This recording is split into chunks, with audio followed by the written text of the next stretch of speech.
The nameplate on the office door still read Diane Carter, VP of Strategy. But to Lauren Shaw, it might as well have said Gatekeeper of Illusions. Lauren had sat in that stiff-backed chair across from Diane's glass-top desk more times than she could count. Every performance review, every project debrief, every promotion cycle that came and went. But this meeting was different. She felt it in her spine. "We chose Rachel because she's more of a team player," Diane said, her voice syrupy, almost sympathetic, as though she were doing Lauren a favor by delivering the blow gently. Lauren smiled the kind of smile that stretched only the lips. Her palms, hidden beneath the desk, dug into each other, fingernails pressing hard into skin. "Team player," Lauren repeated, keeping her voice steady. The word hung in the air like cheap perfume, sweet, persistent, and ultimately shallow. Diane gave a tight-lipped smile. "Camille, you're brilliant. Your data modeling is unmatched. But Rachel, she connects. She brings levity. She's just easier to work with." Lauren didn't need to glance out the tall windows behind Diane to feel the walls of Westlake Strategies closing in. 6 years. 6 years of late nights, turnaround miracles, and quietly fixing Rachel's half-done reports. 6 years of letting the spotlight pass her by because she thought one day, just one day, someone would see. Would value. That day wasn't today. Lauren pulled a crisp envelope from her bag and placed it neatly on the desk. "I appreciate the feedback," she said calmly. "Here's my resignation, effective 2 weeks from today." Diane's smile faltered. "Lauren, wait. Let's talk through this." "No need," Lauren replied, standing. "You were clear, and I am too." What Diane didn't know, what no one at Westlake knew, was that Lauren had seen this moment coming. She'd prepared for it, documented it, even welcomed it. For the past 3 years, Lauren had been developing a proprietary platform, a modular, AI-enhanced workflow optimizer that predicted, redirected, and resolved bottlenecks across strategic departments. She hadn't done it on company time. She hadn't used company resources. But every late night and coffee-fueled weekend spent perfecting it had brought her to this moment. A week ago, the patent came through. Lauren walked back to her desk without fanfare. The bullpen buzzed as usual, oblivious to the tectonic shift in room 1704. Rachel, perched near the espresso bar, laughing too loudly, locked eyes with her for a brief second and smirked. The new team player, Lauren simply nodded. The next day, Lauren's resignation rippled through the River North office like a quiet thunderclap. Diane announced it with a forced smile. "We're sad to see her go, but we respect her decision." Rachel stopped by Lauren's cubicle on day 4. "Cam, I hope you're not too disappointed," she said, voice syrupy, sweet. "I know you really wanted that role." Lauren smiled back. "No hard feelings. You'll shine." She didn't mention that she had backed up every report, every redesigned schematic, every single line of documentation that made Rachel's current project dashboard even look like it functioned. Nor did she mention the second document Diane would eventually find tucked behind her resignation letter, the executive summary of the very platform Diane had ignored 3 times. On Friday, Lauren sat in a quiet cafe overlooking the lake. Across from her was Marcus Reyes, CEO of Architect Solutions, Westlake's biggest competitor in the Midwest. "We've been watching from afar," Marcus said, tapping her patent paperwork. This isn't just software. It's a revolution. We're not just hiring you, Lauren. We're scaling your platform and giving you the stage you never had." Lauren sipped her espresso, a real smile forming. She'd been underestimated, dismissed, and sidelined. But not anymore. Back at Westlake, Diane opened the second document and felt her stomach drop. Lauren's patent summary. Too late. The foundation Diane thought she'd secured under Rachel was crumbling, because Rachel didn't understand the logic behind the system. She only knew the buttons to click. But Lauren had built the blueprint. 2 weeks later, Lauren's nameplate was affixed to a polished glass door overlooking Lake Michigan. Lauren Shaw, Partner Strategy and Systems Innovation. She ran her hand lightly over the title. She hadn't lost. She had outgrown. And the view from this height. It was worth every ignored idea and every silent evening spent building in the shadows. Because sometimes you don't need to fight for a seat at their table. You just build your own. The smell of roasted espresso beans blended with burnt caramel and Chicago drizzle as I sat across from Marcus Reyes in the corner booth of a quiet upscale coffee shop on State Street. It had only been 4 days since I left Westlake Strategies, but something in my posture had already shifted. My spine straightened without effort. I wasn't scanning the room for someone else's approval. I was here on my own terms. Marcus wore confidence like an overcoat, measured, tailored, and never loud. He pushed a thin folder across the table. We're not just hiring you, Lauren. We're scaling your platform and giving you the stage you never had. I opened the folder slowly. It wasn't just a job offer. It was a partnership contract with Architect Solutions. Profit sharing, equity, strategic autonomy. My name was typed in bold next to the title, Partner Systems Innovation. This isn't charity, he added, reading my silence. You've built something extraordinary. We just see what the last place didn't. I met his eyes. Steady, unflinching. Then let's talk IP. 2 hours later, I was in a conference room at Architect HQ with Marcus and Malcolm Reyes, his brother and legal counsel. Malcolm reviewed my patent folder meticulously. I watched him nod as he reached the part about adaptive performance modules and time-based predictive learning curves. Fully patented, he confirmed. Filed in your name, not under Westlake's domain. That was smart. That was survival, I replied. Malcolm looked up. You ready to transfer usage rights to Architect? I am, I said, signing without hesitation. But I want full operational oversight. I build the team. I run the rollout. Marcus grinned. Done. 3 days later, Diane Carter called. Her tone was strained, attempting lightness, but cracking at the edges. Lauren, listen. I've been reviewing some of your recent systems work. Just brilliant stuff. We may have moved too quickly with Alyssa. If you're open, we'd love to talk about a senior VP role. I almost laughed. Almost. I appreciate the call, Diane. But I've already accepted a partner offer. You could have told us about the platform. I did.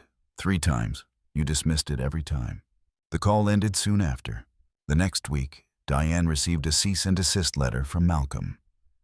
It outlined the terms of my IP, the protected code base, and explicitly stated that Alyssa's unauthorized demo of the system during an internal webinar was a violation.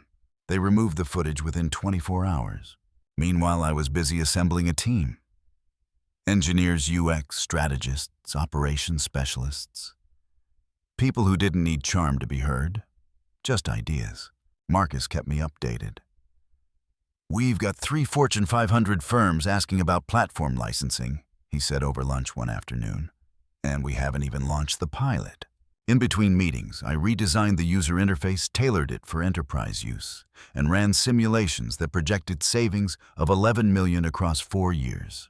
On the morning of our internal launch, I walked into my new office. Floor-to-ceiling glass lights spilling over Lake Michigan. The nameplate by the door stopped me for a second.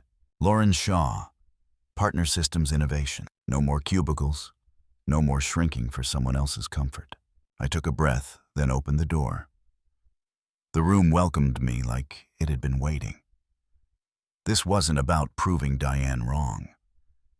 It was about proving myself right. They had dismissed what I built. Now it was building without them. They called me replaceable, then watched their systems crash in my absence. It had been 31 days since I walked out of the Westlake Strategies building and stepped into a world that actually ran on merit. At Architect Solutions, the air felt different, not just from the scent of fresh espresso in the kitchen or the sleek glass panels that caught the morning sun just right, but because here, what you built actually mattered. My nameplate outside the polished office door read, Lauren Shaw Partner, Systems Innovation, and I earned every inch of that brass. Inside, my team had gathered around the digital whiteboard, scanning the latest updates from our national rollout dashboard. Productivity up 41% in 2 pilot offices. Implementation time cut in half. Jared Lewis, our CEO, gave me a slight nod from across the room. He didn't waste words when results were doing the talking. But across town, things weren't going as smoothly. It started with a message from Tariq Henderson. Lauren, you didn't hear this from me, but Westlake just lost the Terra Nova account. Q2 systems failure. Rachel's on damage control. Helen looks like she aged 5 years overnight. I stared at the message not with glee, but with a strange calm. The platform I built was never about the code alone.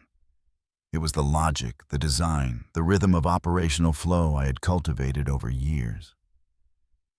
They thought they could give it to someone with a pretty smile and zero foresight. Now they were bleeding contracts. 3 more messages from Tariq followed over the week. Another lost client. Rachel fumbling in meetings. Helen asking who had admin rights to the old process flows. They had buried my contributions so deeply, they now had to exhume the mess. Meanwhile, at Architect, I finalized the submission for a secondary patent, an adaptive module for industry-specific workflow.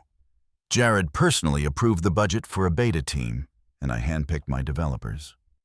And still I said nothing publicly. I didn't sub-tweet. Didn't take the bait when a former coworker messaged, "Crazy times here. Wish you were around." I let the silence speak. 1 week later, Crane's Chicago business broke the story. Westlake Strategies loses 30% of client base following internal system collapse. The article detailed the crumbling infrastructure, missed deadlines, lost invoices, client churn. But it was one quote that caught national attention. "It's like their backbone disappeared overnight," said Thomas Kwan, CEO of Terra Nova Solutions. "We once trusted them with enterprise-level integration. Now they can't deliver on basic reports." Tariq sent me a screenshot of the article with one line. "Your silence is louder than anything they ever said about you." At Architect, Jared hosted a town hall. In front of the entire company, he pulled up the Crane's article and then displayed our latest metrics. "This is what happens when talent is ignored," he said. "This is what happens when that same talent finds a home." I was asked to speak. I kept it short. I didn't leave Westlake out of spite. I left because they stopped listening. I don't build systems for recognition. I build because infrastructure shapes outcomes. What we do here isn't glamorous, but it is vital. Thunderous applause, not for the drama, for the precision. That evening, as I walked out of the office, the doorman smiled. "They're saying your name on Bloomberg now." "Let them," I said quietly. "They finally know how to spell it." The following week, Jared handed me a letter. 3 Fortune 100 companies were requesting licensing rights. Architect was already drafting global implementation plans. The system they once dismissed was now being scaled to reshape how enterprises think about operations. Diane never reached out. Rachel did indirectly. A pitiful message on LinkedIn. "Congrats on all the success. Would love to catch up." I clicked ignore. Because it wasn't about revenge. They didn't just lose me. They lost what made them work. And I had already started building what came next. By Huck, sometimes the most powerful thing you can do is leave and let the void do the explaining. To be continued. Your resignation broke our system, but you still have time to fix it. The subject line stared back at Lauren Shaw from the glow of her screen, cold and unread. It was mid-morning, a Tuesday like any other at Architect Solutions. But the message waiting in her inbox wasn't just another update or meeting note. It was from Helen McBride. Lauren sat in her corner office, sunlight streaming through the full-length windows overlooking downtown Chicago. The skyline was crisp, the air humming with motion below, and across the room hung the sleek new placard, Lauren Shaw, Executive Vice President of Strategic Innovation. Her fingers hovered over the trackpad, but didn't click. It had been 2 months since she walked out of Westlake Strategies with her spine intact and her software protected. In that time, she had assembled a team of the sharpest engineers and systems designers she'd ever worked with. They weren't just building a platform. They were creating a revolution in how companies tracked, supported, and scaled human performance. Quietly, efficiently, their work was already being piloted across 4 national firms, each showing dramatic increases in delivery speed, client retention, and internal engagement. And yet Helen's name pulled her attention back like a thread yanked from old fabric. She finally opened the email. Subject: apology. Lauren, I assume you've seen what's happening at Westlake. I want you to know that I was wrong. Dismissing your work was the worst mistake of my career. The board knows now. They know what you built, and they know what we lost. I resigned last week. Rachel stepped down a month ago. Turns out deliverables don't respond to charm. I know it's too late to change what happened, but I wanted you to hear this from me. You were right. Results do matter. Best, Helen. Lauren read it twice. There was a time not long ago when words like these might have split something open inside her. When a whisper of regret from Helen would have made her question everything. But that time had passed. She was no longer the woman trying to prove her worth to people determined not to see it. Her phone buzzed beside her keyboard. A message from Tariq Henderson. The board wants to talk. They're asking if you'd consider coming back as CEO. Lauren stared at the screen. Her breath didn't quicken. Her hands didn't shake. She was calm. Not because it wasn't tempting. The power of walking back in through the front doors of Westlake Strategies, not as a subordinate, but as a savior, there was a cinematic thrill in it. But she'd spent too long building something real to throw herself into the mess she'd left behind. Instead of replying, she minimized the message and opened a different window. A draft of the internal rollout guide for version 2.0 of her system. Every line of code, every improvement, every simplified interface had her fingerprints on it. It was a living thing now, growing not just from her hands, but from the minds she'd gathered around her. People who didn't care how loud she spoke, only what she delivered. Later that day, during their weekly executive sync, Jared Lewis walked into the glass conference room, holding a folded copy of the Chicago Business Ledger. He tossed it onto the table.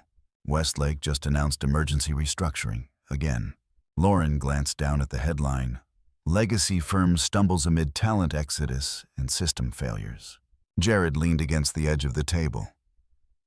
You know they're going to offer you the world to fix this. They already tried, she said. CEO, full control. Tempted, she smiled, small and unwavering. Not even a little. He gave a small nod. Just say the word if you want to make a statement. The work is the statement. That night, Lauren stayed late at the office.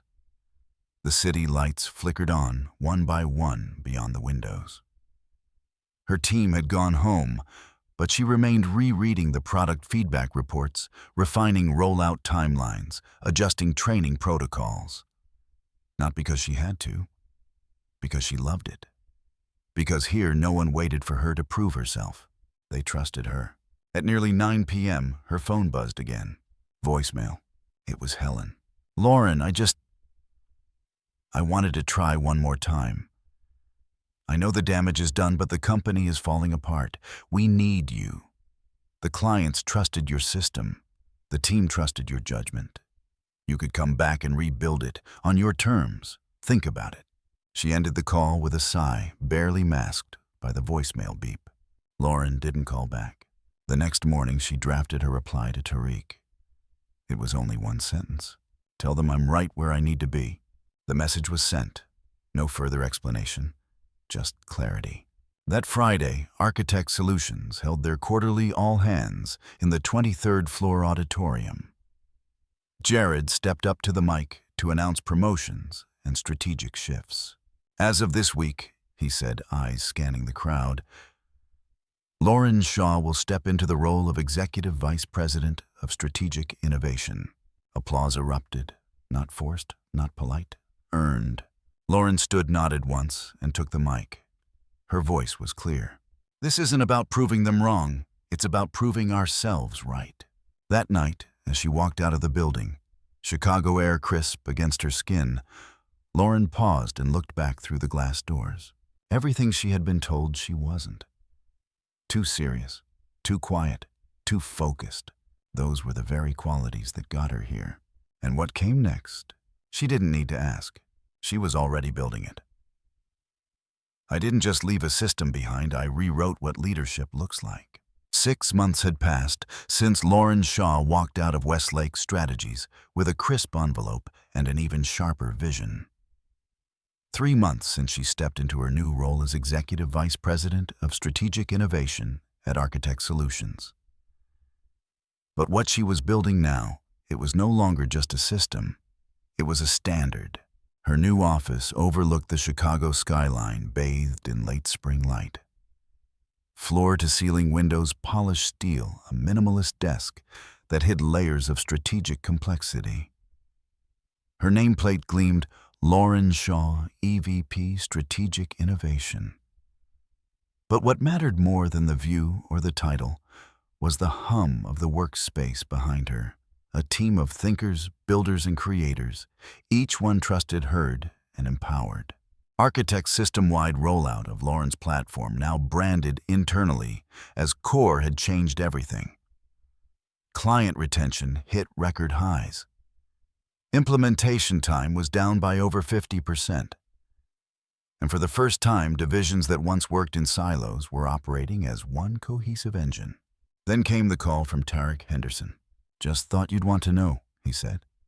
"Westlake just tried to rebuild your framework. They failed. Again.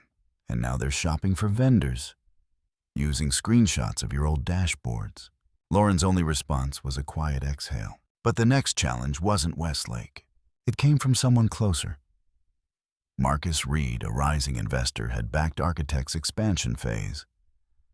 Over coffee in the boardroom, he laid out his concern. A startup called New Syncs just published a white paper.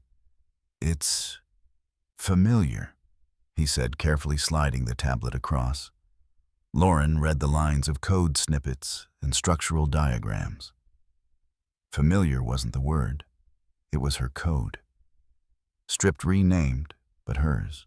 Marcus leaned in. "We can buy licensing rights from them. Avoid court, avoid headlines. It protects the brand."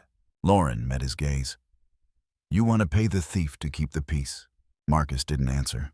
She stood. "Then I'll protect the truth, without compromise." That night, Lauren didn't rage. She documented. She pulled the original build logs, time-stamped commits, internal memos. Her team combed through the New Syncs white paper, mapping every lifted module. Then, with Architect's in-house counsel and a third-party copyright firm, Lauren built a side-by-side forensic analysis. It wasn't just code that had been stolen. It was logic, philosophy, innovation. But while the lawyers prepared, Lauren turned inward. She initiated a company-wide policy shift. Every innovation from any employee would be tracked, attributed, and legally supported. No more silent architects. No more invisible builders. A week later, Lauren walked onto a stage in New York City. It was the annual Strategic Systems Conference, the industry's Super Bowl. Instead of waiting for keynote status, Lauren had reserved a breakout session under a new title, Spine, the Infrastructure of Trust. Her new platform wasn't just software. It was a framework for ethical innovation. The room was standing room only. She clicked play on a video montage. First, a clip of Helen McBride, her old manager, saying dismissively, "Lauren's too focused on outcomes." Then KPIs from Architect.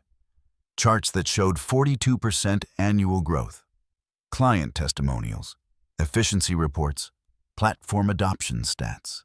Lauren turned back to the crowd. Turns out outcomes do speak louder than optics.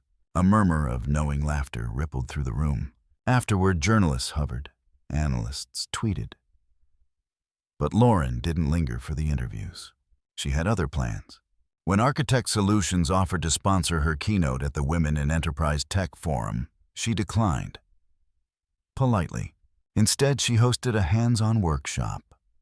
Not in a ballroom, but in a free co-working space downtown. 25 young women, most of them early career engineers and strategy analysts. Some nervous, others determined. Lauren stood at the whiteboard in jeans and sneakers. We're not here to talk about what others failed to see in us. We're here to build what they never imagined. That night, as she walked back to her hotel, her phone buzzed. An email from Marcus. "You were right," he wrote. "We're filing suit against NewSyncs, and this time we're naming you as the inventor, publicly." Lauren stopped under the awning of a bookstore. Rain was just beginning to fall. She typed slowly. "I never needed credit. I needed integrity. Glad we're aligned now." At Architect, the plaque outside her office was changed the next day. It no longer said EVP. It said Chief Architect. No title had ever fit better. Weeks later, she stood at the rear of a campus career fair, watching her team mentor students demo Spine's new beta interface, and talk not just about tech, but about trust. One of the students asked her, "What do you think legacy really is?" Lauren smiled.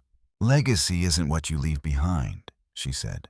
"It's what you build so others can begin."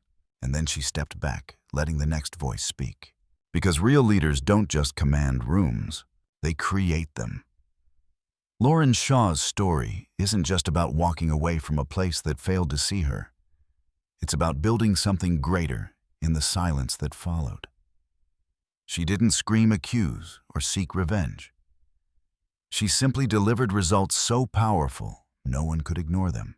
What began as a resignation turned into a revolution, not just in technology, but in how we define leadership. Lauren didn't fit into the mold her old company created, so she broke it. And when others tried to copy her work, dilute her vision, or reduce her to a line on their agenda, she let her system speak. And it did. To me, this story is a reminder that true legacy isn't what you leave behind. It's what you build so others can begin. It's about defending your value quietly, firmly, and with purpose. In a world that often rewards visibility over vision, Lauren proves that integrity, consistency, and quiet brilliance are still powerful currencies. So if you've ever been told you're too serious, too focused, or not friendly enough to lead, remember this substance lasts longer than charm. And sometimes walking away is not the end. It's the start of something no one saw coming, except you. If this story resonated with you, don't forget to like, comment, and subscribe. We're building a space here for quiet strength, earned success, and bold next chapters. Because your silence, it might just be your greatest strategy.